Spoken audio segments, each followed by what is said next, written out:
Hey guys, Mama Henry here.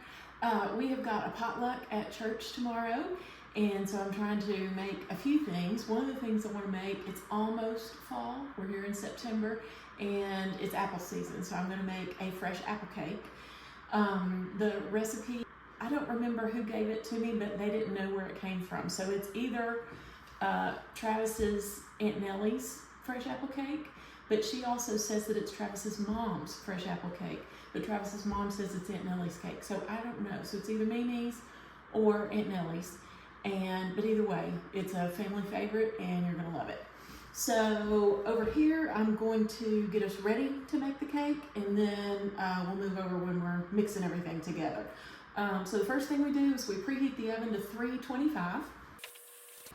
And we make sure nothing is in the oven, because sometimes we store things in the oven that we don't want to catch on fire, and it's good.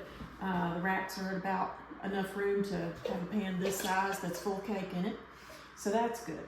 Okay, the next thing is we prepare our pan. Now this is a tube pan, kind of like a bundt pan, except it is in two pieces, and of course it kind of makes a tube when you bake the cake.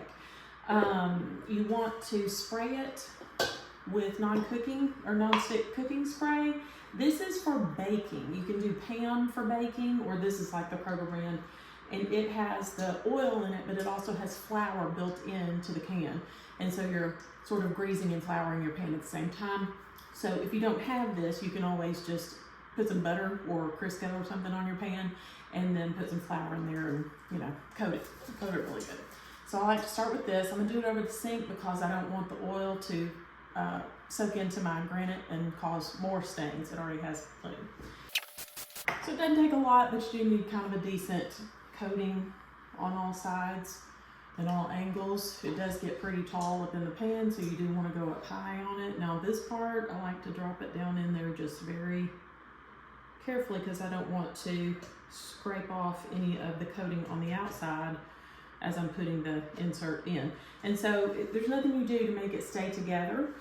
The gravity of the cake batter in it is gonna hold it together. Now sometimes it might leak a little in the bottom of the oven. Most of the time it doesn't, who knows why, or no rhyme or reason to it.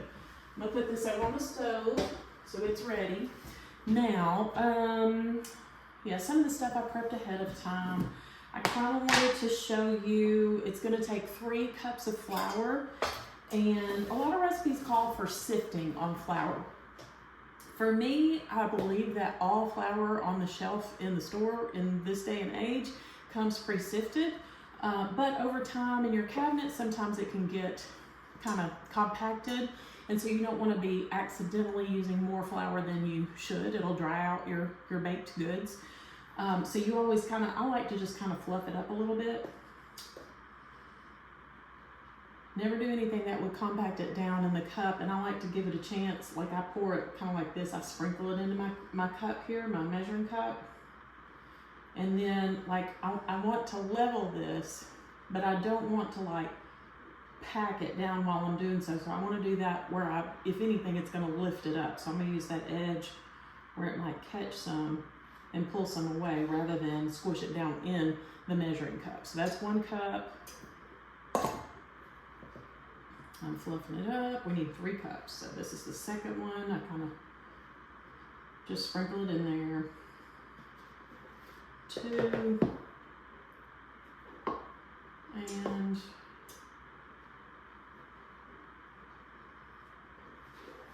3. Okay, our flour's measured. I'll go ahead and break my eggs. These are farm fresh eggs, got from family at church. And so the yolks are extra yellow. They say that means they're healthier, have a higher protein and healthy fats content in there.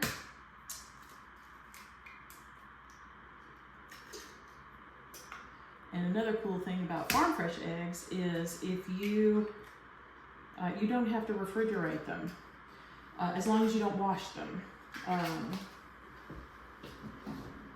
Good Lord put a safety in place there. When the chicken lays the egg, they lay it with a natural coating around it that actually seals out bacteria. So that's kind of cool. Okay, so what we're doing over here now is I want to chop pecans. Now I got these are pecan pieces, so part of the work's already done for me. But I like them kind of fine in my cake, and I need a cup of them. And so I take them and I measure them. I need about a cup. That's a little heavy, but I think that's okay. We like pecans. Smell them. Pecans can go rancid because they have high fat content. You can make pecans last longer by keeping them in the freezer. These have not been kept in the freezer, which is why I'm sniffing them, but they're not too old, so we're in good shape. So I'm gonna put them on my cutting board. You can use a knife, but knives also kind of, like they scatter easily and like go flying and everything. So I actually like to use my chopper from the Pampered Chef for that. And there we go. It is quite handy dandy. And so I like to just kind of spread them out and make little sections of it. Good way to get your frustration out if you're mad. Okay, that looks good. So I'm gonna put these in this bowl, and they'll be ready to put in our cake.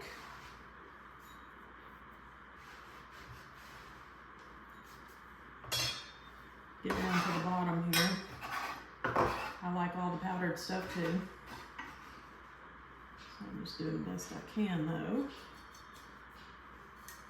Okay, so there's our pecans. Now the fun part. Let's see. Okay, so you need 4 cups of apples. Granny Smith, the green ones, they're very tart, but they cook up very, very well in this cake. They're not super tart in the cake. I feel like if you get like a red apple or like a yellow apple, they're a little more grainy, a little sweeter, a little less flavor in them when they're raw. You almost won't notice, like your cake won't be as appley. So these are best for cooking and baking. So I'm gonna take the stems off. That one just came right off. And I do peel them. I don't like cooked apple peels at all. And I'm actually using a vegetable peeler to peel my apples. A lot of times I can do it in one piece. That's kind of fun.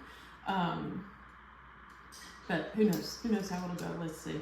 But this is a lot easier than using a pared knife for me. Oh yeah, one piece. Love that. There's one. So you need 4 cups of apples, and that's usually 3 of about this size apple. So that's kind of an average medium apple. It's not giant, large.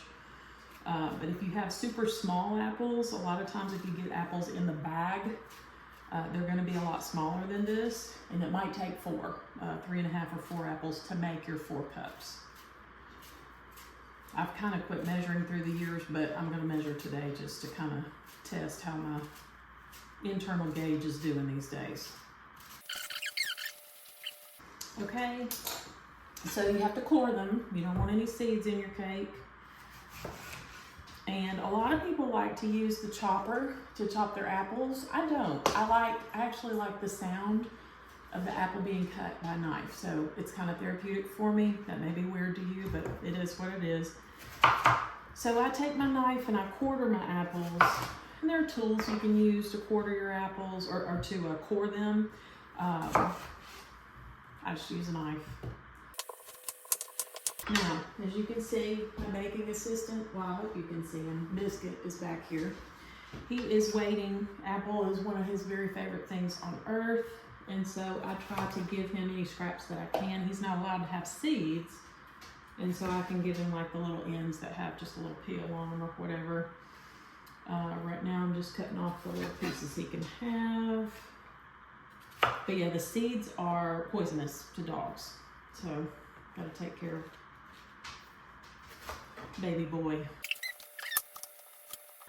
Okay, for the seeds, I just make a little cut like that. Take the core out all at once. Sit. No, over this way so everybody can see your trick. Sit. Lay down. Lay down. All the way. Okay. Gentle. Be gentle. Good boy. I'll give him the rest later. That's a good boy. Okay, so we're gonna take each piece, and you wanna cut it kind of fine. I don't like giant chunks of apple in my cake, but I wanna know that it is an apple cake, so you can see a little chunk from here, for here or there, you know. So, you know, whatever you interpret that to be.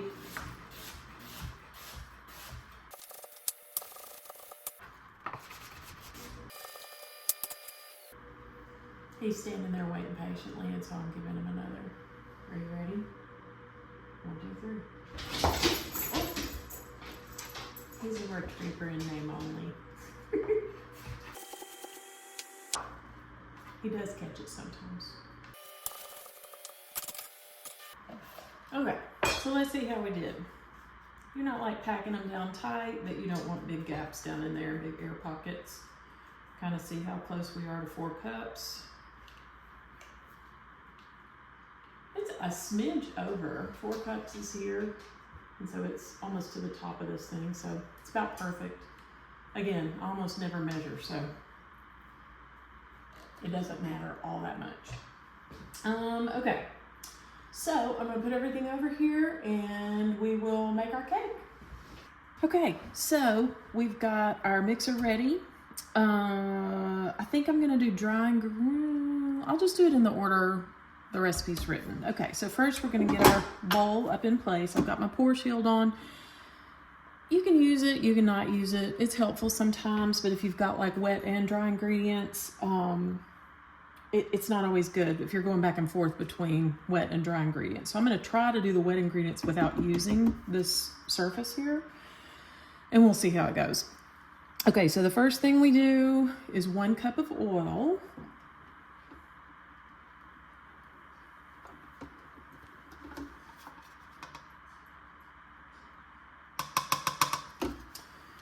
Then we do 2 cups of sugar.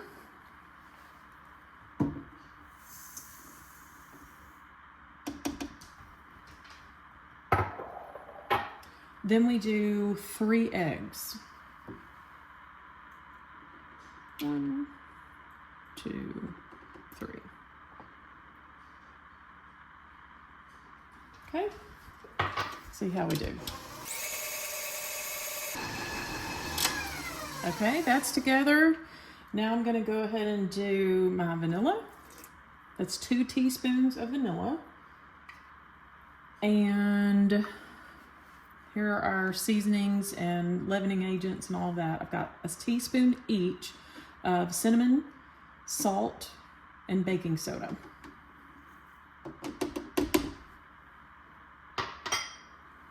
And I'm gonna go ahead and put in my pecans.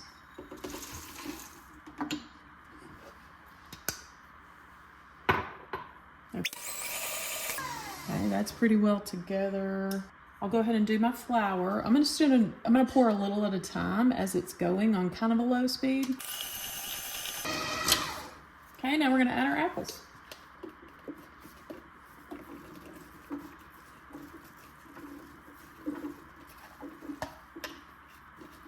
Now with any baking item, you wanna make sure you don't overmix. You wanna make sure that it's all together and uniform and smooth and all the things. Get it to the right texture, but there's no reason to like turn it on a high speed and like walk away for 15 minutes. Like you're gonna overwork. I think it's the gluten in the flour. It'll make your cake like tough and dense, so you don't want that. So low speed, just get the apples worked in really well.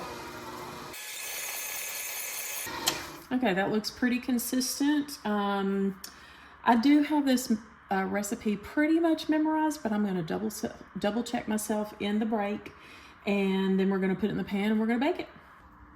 Okay, so our pan's ready, our cake's ready. Bring this over. I'm gonna clean the beater off. Make sure we get all that batter back down into the bowl. And if there is a little bit left, then we call that cook's privilege. So I'm going to get down in there and kind of scrape and make sure there wasn't anything that the beater beater missed.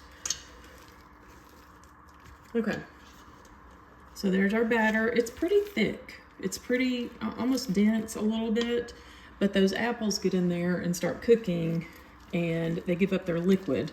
And so it makes the cake a lot lighter. I wouldn't call it a fluffy cake anyway, but it's not going to be like heavy and dense like the batter might suggest. Okay, so I'm just kind of making sure that it's sort of down in there, all sort of evenly. No really tall sections and really low sections and all of that. So here's our cake, and we're putting it into the oven. Okay, so I'm setting my timer for 1 hour and 15 minutes, and I'll see you after a while. Okay, so we're back. The cake is ready to pull out of the oven. The timer's gone off. I've already turned off the timer, and I've already turned off the oven. So we're gonna get our cake out. We've got to test it, make sure it's done.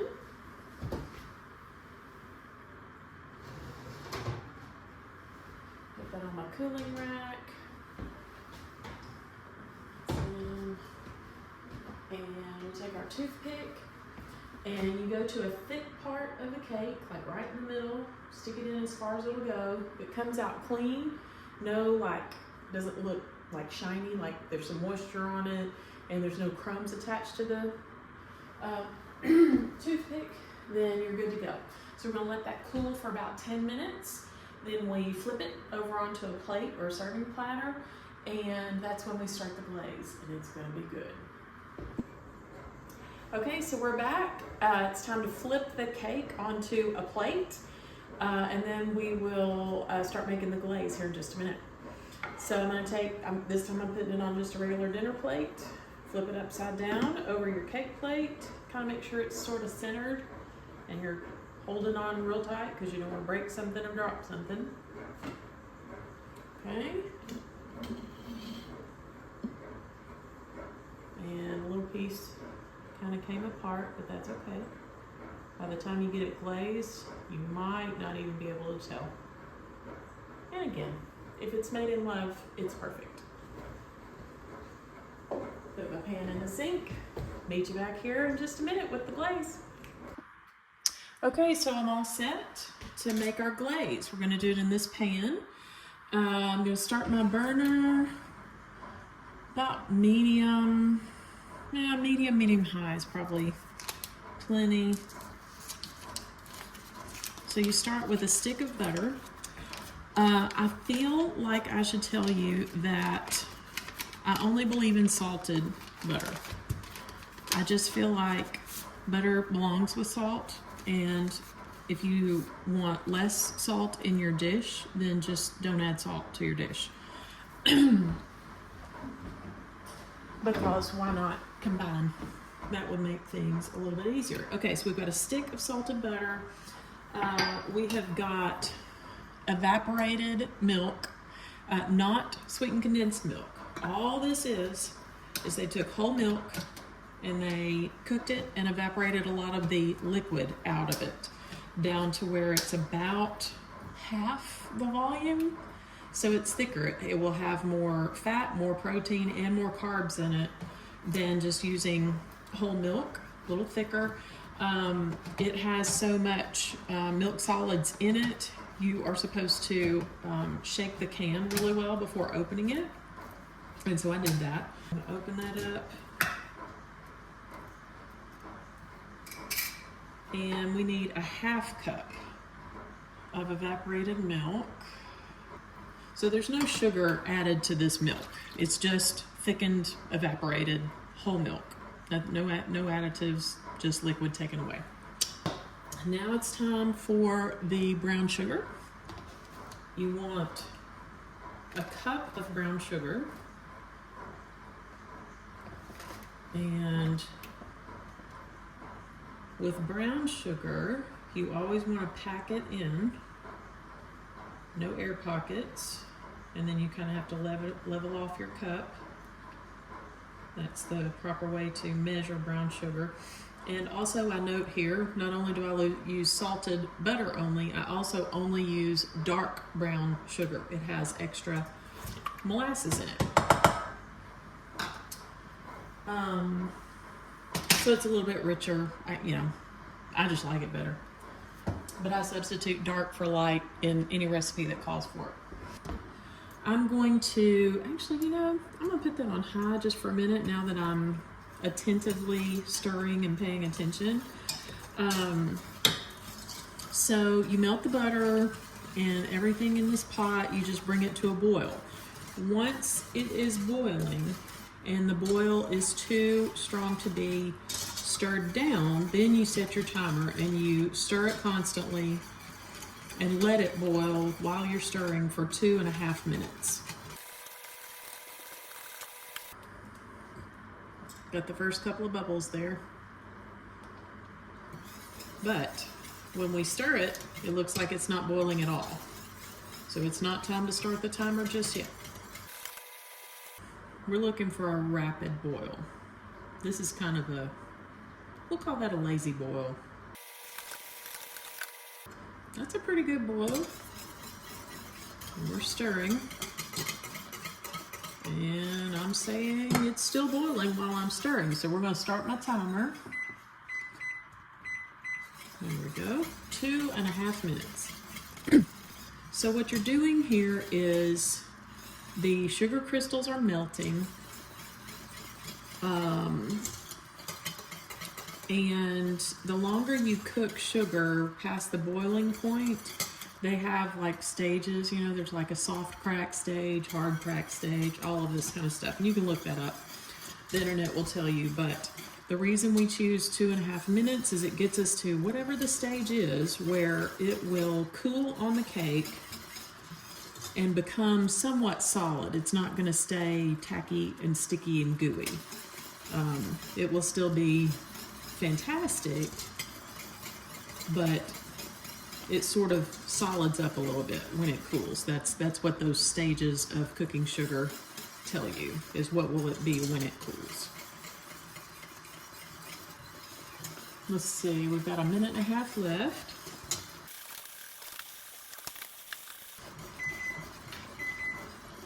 Okay. So our timer is done. Turn the burner off. I'm going to bring it around. Now, you do not have to use an ice bath at all, but it does make the process a whole lot faster. So you are trying to cool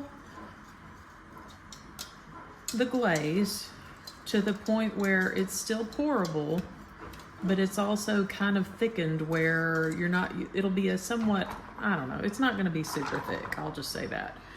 But you don't want just a totally thin layer of glaze on your cake. You want it to be thick enough to kind of hold on to your cake so that it's not all pulled up on the plate and some of it clings to the cake. But the only problem with using the ice bath, I never used to use the ice bath, I just got impatient with my old age.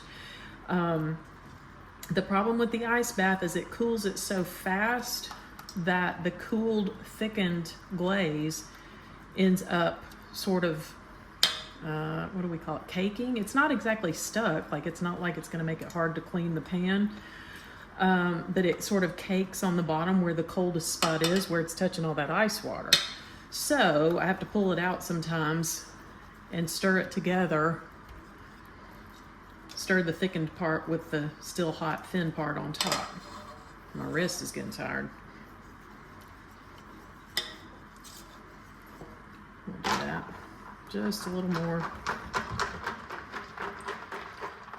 Now once it is thickened properly, then I'll bring you over to the cake and we're gonna cover the cake with this loveliness. That's looking pretty good. Yeah, because we can kind of see, like you can stir. When you stir, it'll stay open on the bottom of the pan before it all kind of flows back together. That's a sign that it's looking good for you. So I just went to check my video of glazing the cake, and apparently my phone just decided to turn off, and that my button to hit record did not take. So anyway, I have a lovely glazed apple cake here. It turned out really pretty. The glaze is a little thicker than I thought it would be. It cooled a little bit faster, I think, because I used a larger bottomed pan to cook it in. I think I normally use a pan about this size, a little pot this size, and so it's thicker, less air touches the surface when you're cooling it. And of course, using an ice bath made it cool a little bit faster, so it's a thicker glaze. But I'm still very happy with it. It turned out, it's all shiny. It's sealed. I don't want any part of that cake touching air because I don't want it drying out. I want all the moisture from those apples to get in there and evenly distribute themselves and make it like a super moist and awesome cake. So I think we've done that. It is covered on all sides. This side, this too, just a little more right there. Anyway, I wish you could have seen me do this, but oh well. We're doing the best we can. Okay, so this is gonna be awesome. I can't cut it for you today, but I'll try to take a picture of it or something when we do cut it at the potluck and let you know how it goes. Thank y'all for watching. Mama Henry loves y'all all, and I sure do love my babies. And I will see y'all soon. We'll see what we cook next time.